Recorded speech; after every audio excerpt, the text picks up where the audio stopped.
ठाकुर जी धीरे धीरे अब 3 महीना के है गए।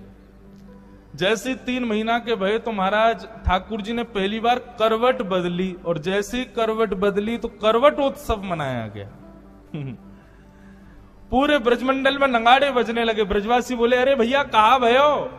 बोले, आज नंद जी के लाला ने करवट बदली है।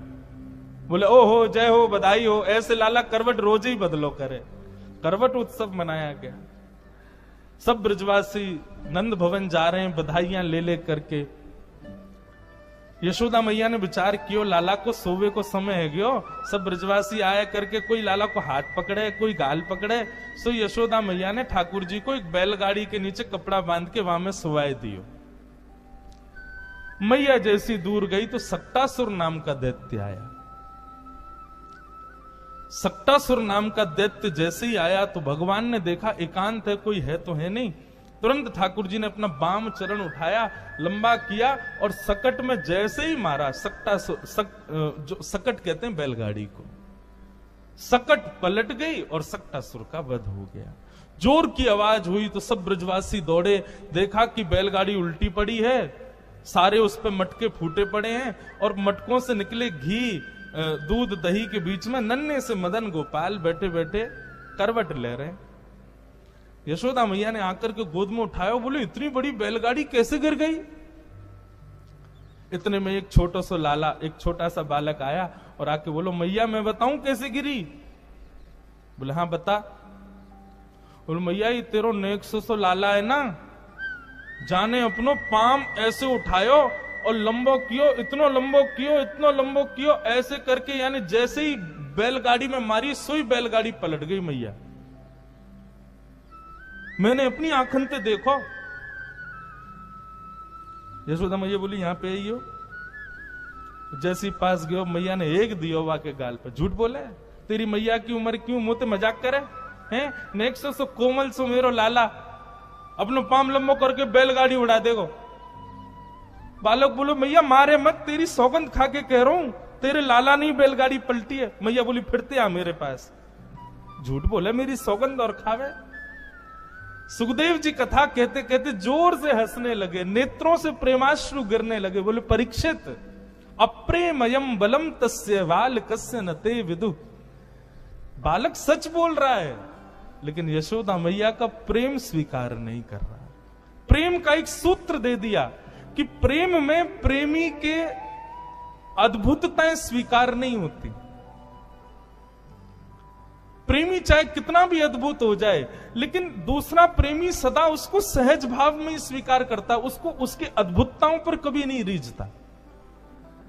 बेटा डीएम बन जाए, एसडीएम बन जाए, नेता बन जाए, लेकिन जब घर आता है ना, मां का तब भी मन होता है कि ये मेरो लाला है, मेरो बालक है, मैंने इसको चलना सिखाया, बोलना सिखाया।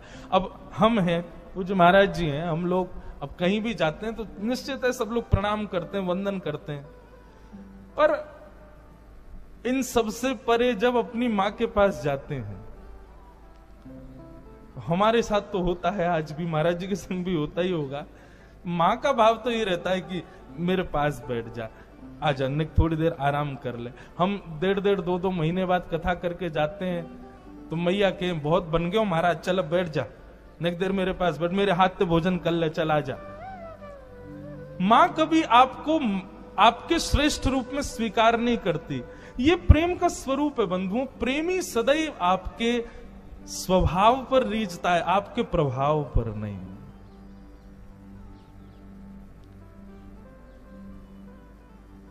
कई लोग पूछते हैं कि ब्रजवासियों से इतना प्रेम क्यों करते हैं ठाकुर जी, तो मन में यही भाव आता है कि क्योंकि ब्रजवासियों ने ठाकुर जी के प्रभाव को कभी स्वीकार ही नहीं किया। आज प्रसंग आएगा कथा में, ठाकुर जी ने 7 कोस लंबे चौड़े गिरिराज जी अपने वाम हस्त की कन्नी उंगली के नख पे धारण कर लिए। सब ब्रजवासी ने जाके अपनी अपनी छड़ी लगा दी। ठाकुर जी बोले, जे कहा कर रहे हो भैया? बोले, लाला हम छड़ी लगा रहे हैं, तू अपनी उंगली नीचे कर ले, गिरिराज जी को हम साध लेंगे। ठाकुर जी बोले, अच्छा 21 किलोमीटर लंबे चौड़े ऊंचे गिरिराज जी तुम्हारी छड़ी पर रुकेंगे? ब्रजवासी बोले, तो लाला तेरी नेक्सी सी उंगली पर टिक जाएंगे? बोले, मेरी उंगली पर ही टिक रहे हैं ये, तुम्हारी छड़ी पर ना टिक रहे। ब्रजवासी बोले चल चल बात मत बनावे लाला, तू उंगली नीचे कर ले, हमने छड़ी लगा दी, गिरिराज जी टिक गए। ठाकुर जी बोले अब तो विश्वास कर लो। बोले हमें विश्वास ना है लाला, ये तो हमारी छड़ी पे ही टिक रहे हैं। ठाकुर जी बोले तो हम अपनी उंगली हटा रहे हैं। बोले हटा ले। जैसे ही ठाकुर जी ने नेक उंगली नीचे करी, सोई महाराज विशाल गिरिराज जी महाराज नीचे आने लगे, सबकी छड़ियां टूटने लगी। अरे लाला संभाल संभाल संभाल। सोई ठाकुर जी पुनः से खड़े हो गए। अब तो दूर दूर तक कोई सपोर्ट ही नहीं है, अकेले ठाकुर जी खड़े हैं। ब्रजवासी बोले लाला इस सांची में तेरी उंगली पर टिक रहे हैं। ठाकुर जी बोले हम बे ऐसे कैसे? ठाकुर जी बोले हम क्योंकि जय जय हैं, हम भगवान है या हमारे। ब्रजवासी बोले दोबारा बोलियो लाला कौन है? बोले जय जय भगवान। अच्छा जय जय, आपने ऐसा कौन सा काम किया जो आप जय जय हो? हमने पूतना मारी, अगासुर मारो, बकासुर मारो, धेनुकासुर मारो, आज गिरिराज जी उठा लिए, हम जय जय, तुम मानो ही ना हो कभी। ब्रजवासी बोले लाला सांची पूछे ना तो हमारे ब्रजमंडल को इतना प्रताप है कि यहां बिना भजन करवे वारो आवेगो तो अपने आप ही मर जाएगो। ये सब राक्षस बिना भजन वारे जैसे ही ब्रज में आए अपना आप ही मर गए। वो मरे मरायन में तेने हाथ लगा दी और यूं करो मैं जय जय हूं। ये पूतना अपने अपने भजन की सूक्ष्मता के कारण मरी, तेने नहीं मारी। ये तो हमारे ब्रज को प्रताप है। ठाकुर जी बोले धन्य है, इन ब्रजवासियों को प्रणाम है, इनके सामने मैं कितना भी प्रभाव दिखा दूं ये तब भी मुझको लाला ही समझेंगे। ठाकुर जी केवल इसी बात से रीझे हैं ब्रजवासियों से।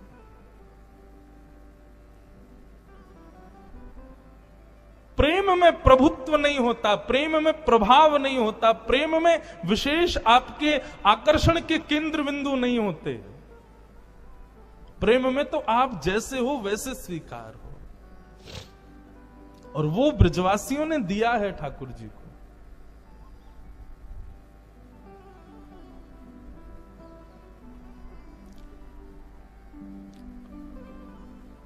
ठाकुर जी यशोदा मैया के अंक से लिपट करके भीतर चले गए। अब ठाकुर जी धीरे धीरे नकौर बड़े भय, 1 वर्ष के हो गए। 1 वर्ष के लाल जी भय, लेकिन अभी तक ठाकुर जी को नामकरण संस्कार नए भयो। तब श्री गर्गाचार्य जी महाराज आए और गर्गाचार्य जी महाराज ने आकर के ठाकुर जी का नामकरण संस्कार किया। बड़े भैया का नाम राम रखा, पर बल की अधिकता होने के कारण उनको सब बलराम कहेंगे बता दिया। जैसे ही छोटे लाला के नामकरण की बारी आई, रोहिणी मैया की गोद में कृष्ण बैठे हैं और यशोदा मैया की गोद में बलराम जी बैठे हैं। तो पहले तो नाम बलराम जी का रखा, बोले मैया इनका नाम मैं राम रखता हूं, पर बल की अधिकता के कारण सब बलराम कहेंगे। और रोहिणी मैया के गर्भ में बैठे लाल जी को देख करके गर्गाचार्य जी महाराज की समाधि लग गई। क्यों? आंखों के भाव, मस्तिष्क की रेखा पढ़ के गर्गाचार्य जी तो समझ गए तो पर ब्रह्म परिपूर्ण नारायण ही बैठे हैं। गर्गाचार्य जी महाराज कहने ही वाले तो बोले मैया ये साक्षात, ठाकुर जी गोद में बैठे बैठे इशारा करने लगे, बोले नहीं कुछ नहीं बताना मैया को। इतने में ही बदल गए और बोले नारायण समो गुणई। मैया आपकी जो गोद में बालक बैठो है ना, ये साक्षात नारायण है, ऐसा नहीं कहा। तो बोले ये साक्षात नारायण के समान गुण वाला एक बालक है। यदि अपने जीवन में कभी कोई श्रेष्ठ काम करे ना तो आप आश्चर्य मत करना, इसमें नारायण जैसे गुण हैं। ठाकुर जी मुस्कुराने लगे, बोले हाँ ये ठीक है। क्यों चाह रहे हैं ठाकुर? देखो मानव के स्वभाव में देखना और ठाकुर जी के स्वभाव कितना अंतर। मानव कैसा है, कहीं भी जाता है तो ये चाहता है कि सबको पता चले मैंने क्या किया, मैं कौन, मैं कैसा, मैं कहां से। लेकिन ठाकुर जी छुपा रहे हैं। ठाकुर जी गर्गाचार्य जी को मना कर रहे हैं, बोलना नहीं कि मैं भगवान हूं। क्यों? क्योंकि जैसे ही मेरा प्रभुत्व पता चलेगा तो प्रेम कम हो जाएगा। सोचो, विचार करो आप सब लोग, हम जिस भाव में प्रेम स्थापित करते हैं हम प्रभाव पर ही रीझ के करते हैं। ठाकुर जी नहीं है ऐसे। आहा, भगवान का नामकरण जैसे ही हुआ तब गर्गाचार्य जी महाराज बोले मैया आसन वर्णास्त्रयो ह्यास्य गुह्यतानुयुगं तनु शुक्ले रक्तस्तथा पीत इदानीं कृष्णतां गत। मैया आपकी गोद में जो ये बालक बैठा है, कभी रक्त वर्ण का हुआ, कभी श्वेत वर्ण का हुआ, कभी पीत वर्ण का हुआ, इस बार ये कृष्ण वर्ण का है, इसलिए मैं इसका नाम कृष्ण रखता हूं। इदानीम कृष्णताम गतः। बंधुओं, मेरा ऐसा एनालाइज है कि कृष्ण शब्द का उच्चारण अधिकतर लोग अशुद्ध करते हैं। लोग या तो किशन बोलते हैं या कृष्ण बोलते हैं, मतलब जो भी बोलते हैं। थोड़ा मैंने जब सुनता हूं लोगों के, हमारा स्वभाव, हम सबसे जय श्री कृष्ण ही बोलते हैं। अब जब परिवर्तन में जय श्री कृष्ण मिलता है तो पता चल जाती है कृष्ण शब्द शुद्ध नहीं बोला है। कृष्ण छोटे बालक, अत्यंत वृद्ध या फिर अत्यंत दुर्गुण विकार युक्त व्यक्ति, 3 प्रकार के लोग कृष्ण शब्द का शुद्ध उच्चारण नहीं कर पाते। कोई अपराध नहीं है अगर आप कृष्ण गलत भी बोलोगे, भाव में तो श्री कृष्ण ही है ना, शुद्ध ही माना जाएगा, परंतु फिर भी उच्चारण भी शुद्ध होना चाहिए। कृष्ण ठाकुर जी का नाम रखा गया। अनेक नाम होंगे मैया आपके लाला के, जैसे गुण जैसे कर्म उतने नाम होंगे, पर फिर भी एक नाम मैं इसका रखता हूं, वो है श्री कृष्ण। ठाकुर जी का नाम कृष्ण रखा। कृष्ण शब्द का अर्थ क्या है बंधुओं? केवल शब्दार्थ पूछो तो सांवले को कृष्ण कहते हैं, या फिर कृष्ण रंग भी उसका वर्णन नहीं किया जा सकता। सृष्टि के जितने रंग हैं सबको एक कर दिया जाए तो कृष्ण रंग होगा। पर कृष्ण शब्द का यदि संधि विच्छेद करो और तब अर्थ लगाओगे तो कृषि यानी कि पृथ्वी पर राज करने वाला कृषि, और न यानी कि निवृत्त हो जाता है, मतलब पृथ्वी पर रहने वाला जिस नाम को गाने से इस पृथ्वी से निवृत्त हो जाता है, वो है श्री कृष्ण। बोलो बाल कृष्ण लाल की। भगवान का नाम कृष्ण रखा गया। अब तो ठाकुर जी को नामकरण है गए और नेक नेक और बड़े है गए, और जैसे ही बड़े भय महाराज अब तो ऐसा उधम मचा में, ऐसा उधम मचा में, इतना उधम मचा में, सबरी गोकुल की नाक में दम कर रखो महाराज। जो लोग अपने बालकों की बड़ी कंप्लेन करते हैं कि महाराज जी हमारे बच्चे बड़े शैतान, सुनो एक बार ने ठाकुर जी की ओर तो देखो, कितने कितने उद्यमी। सुखदेव जी महाराज केवल एक पंक्ति में कह देते हैं, श्रृंग्यग्निड्यम शशि जलद्विजकंटकेभ्य। ठाकुर जी के ऊधमों का वर्णन, कैसे कैसे ऊधम मचाते हैं। गौशाला में 9 लाख गायें हैं नंद बाबा के यहां, और 9 लाख गायों का कितना दूध, कितना घी, कितना मक्खन होता होगा, विचार करो। पूरा गोकुल भी यदि पान कर ले तो उसके बाद भी बचता तो होगा, तो बचे हुए घी का क्या करते हैं नंद बाबा? तो अपने 9 लाख गैयाओं के खुर और उनके सींगों में जाकर के उसका बढ़िया लेप लगाते हैं। आज ठाकुर जी और बलदाऊ बाबा दोनों पहुंच गए और गौशाला में बैठी हुई गैया को एक सींग पकड़ो ठाकुर जी ने, दूसरा सींग पकड़ो बलराम जी ने, नेक नेक से हैं, बैठी है गैया। अब दोनों वाकू हिलाने लगे। अब जैसे जैसे हिलाई, थोड़ी देर तो गैया ने कछुना कही, लेकिन नेक देर में गैया जैसी खड़ी भई, गैया के खड़े है तो एक तरफ ठाकुर जी लटक गए, दूसरी तरफ बलराम जी लटक गए। अब बाकी सींगन में लगो मक्खन, हाथ चिपचिपे। अब वो हाथ छूटे, मैया बचाइयो, मैया देख तेरी गैया मोकू मार रही है, तुतला के ठाकुर जी बोले।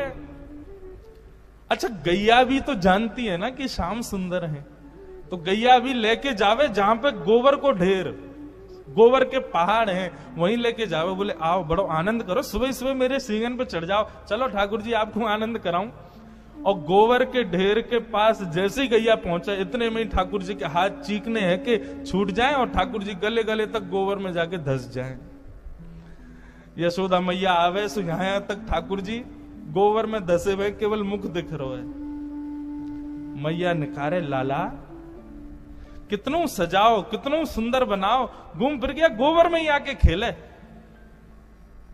मुझको तो ऐसा लगे तू कहीं पूर्व जन्म को सूकर तो ना है। ठाकुर जी मंद मंद मुस्का के बोले, मैया भगवान के 24 अवतारन में जो बराह अवतार हो ना वो मैं ही हो। मैया बोली, हम बे तू ही तो हो, मोह धोवा आवे ना भगवान बने हमारी जान को। ठाकुर जी बीच बीच में सत्य भी बोल जाते हैं, लेकिन यशोदा मैया स्वीकार नहीं करते। श्रृंगी, अग्नि, द्यमष्टि, और द्यमष्टि तो इतना विचित्र है। ठाकुर जी क्या करते हैं, जैसे ही गैया के बछड़ा होता है सोई ठाकुर जी वहां को मुंह खोले, वहां के दांत गिने या के कितने दांत हैं, और फिर रोते रोते मैया के पास जाए, बोले मैया वाकई तो इतने सारे दांत हैं, मेरे 2-3 ही दांत क्यों? अभी ठाकुर जी की 2-3 ही दतुइयां निकली हैं। यशोदा मैया कहें, लाला तू दूध पिए कर, देख वो पूरे दिन दूध पीवे, हमारे वहां के दांत आ गए। तो ऐसे ठाकुर जी दांत गिनते हैं।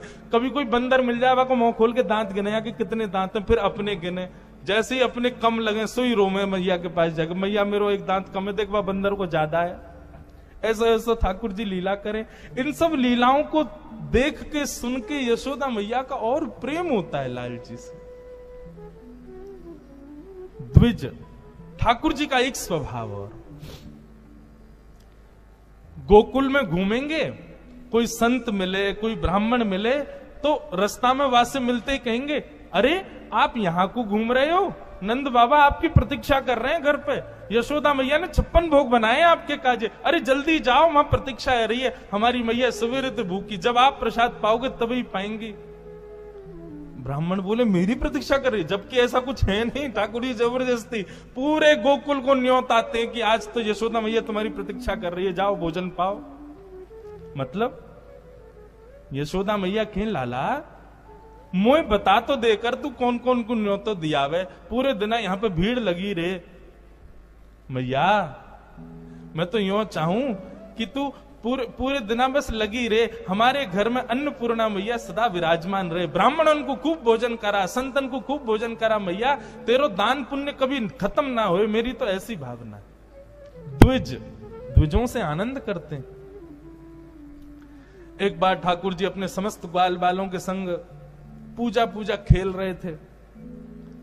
चारों तरफ ग्वाल बाल बैठे हैं, बीच में एक अग्नि कुंड बना करके, और ठाकुर जी आचार्य बन के बैठ गए, और सबरे ग्वाल बालन से बोले, जैसे ही मैं कहूं स्वाहा तो सब सामग्री डालियो, और सामग्री क्या, सूखे पत्तों का चूरा। और ठाकुर जी बोले स्वाहा डालो, ए मधुमंगल तू पीछे छूट जाए, समय पर डाले कर।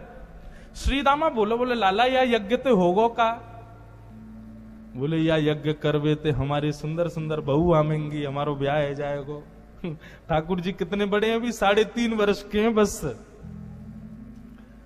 अब तो महाराज सवरे समय समय पे वह यज्ञ को करें। एक दिना मधुमंगल ने आकर के कही, लाला मैंने तो सुनिए यज्ञ तब तक पूर्ण ना होवे जब तक ब्राह्मणन को भोजन नहीं कराओ। ठाकुर जी बोले तो ठीक है, आज ब्राह्मणन को भोजन करा देंगे।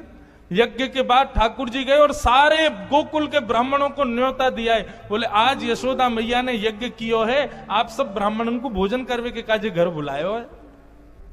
अच्छा, ठाकुर जी को पता तो था कि रसोई चलती रहे नंद भवन में, लेकिन इतने ब्राह्मणन की व्यवस्था थोड़ी थी। सब ब्राह्मणों ने जैसे सुना नंद भवन में भोजन, तो महाराज सैकड़ों हजारों ब्राह्मण आज तैयार होके पहुंच गए नंद भवन। यशोदा मैया ने जैसे देखे इतने सारे ब्राह्मण, मैया बोली सबन को प्रणाम, आप सब कैसे आए? मैया तुम्हारो लाला आयो निमंत्रण देवे कि आज घर में यज्ञ भयो, आप सबन को भोजन पानो है, हम सब तो प्रसाद पावे आए।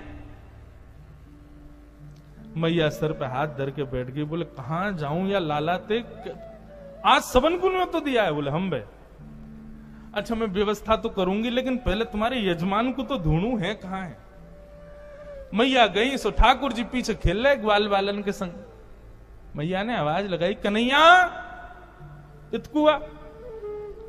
ठाकुर जी ने जैसी यशोदा मैया देखी और संग में सबरे ब्राह्मण देखे, ठाकुर जी बोले मधुमंगल जी तो सांची को आ गए सबरे, मतलब सच में आ गए। मधुमंगल बोलो तो निमंत्रण इतनो ठोस दियो तो आएंगे तो सही। बोले अब तो मैया मारेगी, लेकिन मैं अकेलो नहीं पिटूंगा, तू चल मेरे संग, तू भी पिटेगो। ते नहीं तो ये सलाह दी कि ब्राह्मण को भोजन करानो है। ठाकुर जी पहुंचे, यशोदा मैया ने कही, अरे लाला ये सब ब्राह्मण आ गए हैं, सबन ने यो कही, तेने इनको जाके न्योतो दियो, यो कही कि हमारे घर पे यज्ञ भयो, भोजन करवे आइयो। मोते बिना पूछे तेने इन सबन को न्योतो कैसे दियो? अरे एक आ जाए, दो आ जाए, ठीक है, इतनी व्यवस्था तो है, अबे हजारों ब्राह्मणन को मैं कैसे भोजन कराऊं? ठाकुर जी बोले, मैया तेरी सौगंध खा के करो, मुझको तो जो ना पता इनको घर कौन सी गली में मैं ना जानू, इनको ये अपने आप ही आ गए। ब्राह्मण देवता बोले, मैया हम सांची बोल रहे हैं, वेदन की सौगंध, तुम्हारे लाला ने न्योतो दियो हमको। मैया ने पूछी, लाला अब तू बता कहा करूं? तो ठाकुर जी बड़ी सहज अटपटी वाणी बोल के कहते हैं, बोले मैया देख, हम पूजा पूजा खेल खेल रहे, वहां में मंत्र भी नहीं बोले गए, ब्राह्मण भी नहीं बुलाए गए, फिर भी हमारा यज्ञ है क्यों? क्योंकि खेल खेल को यज्ञ हो ना मैया। अब खेल खेल को यज्ञ तो खेल खेल की प्रसादी। ये सब भी हाथ में दोना लेके कहते, हाँ भाई मोहन तार बहुत बढ़िया बनी है, अब देखो जलेबी तो बहुत ही स्वाद है, पूड़ी इनको स्वाद तो कहा कहूं, अरे आलू की सब्जी कितनी बढ़िया। खाली पत्तल लेके ये भी वहां में भाव ही रख लें, जैसे भाव से हमारी पूजा भाई वैसे भाव से इनको भोजन। सब ग्वाल बाल बोले, बोल बाल कृष्ण लाल की जय, हमारे लाला की जय। देख लाला ने कितनी बढ़िया युक्ति बताई। यशोदा मैया को क्रोध भी आता है और फिर हंसी भी आती है ठाकुर जी के भाव पर।